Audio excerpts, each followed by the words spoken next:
मुंबई नजीकच्या अरबी समुद्रातील उच्च दाबाच्या क्षेत्राचा परिणाम हा मुंबई आणि आसपासच्या महानगरांमधले तापमानावर होण्याची शक्यता आहे। त्यामुळे मुंबईचं कमाल तापमान 36 अंश सेल्सिअसवर जाण्याची शक्यता आहे आणि म्हणूनच 9 ते 11 मे दरम्यान मुंबईचं आसपासच्या महानगरांमधलं तापमान हे 35 ते 37 अंश सेल्सिअसवर जाण्याची शक्यता वर्तवण्यात आली आहे। नवी मुंबई, ठाणे आणि पालघरमध्ये तापमान 37 ते 39 अंशांपर्यंत पोहोचू शकतं।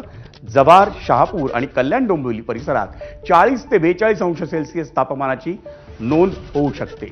त्यामुळे या भागात उन्हाचे चटके तर बसतीलच, पण मुंबईत आर्द्रता अधिक राहील आणि त्यामुळे तापमान जर 34 किंवा 35 अंशावर राहिलं तरी उकाड्यामुळे घामाच्या धारा वाहताना पाहायला मिळतील।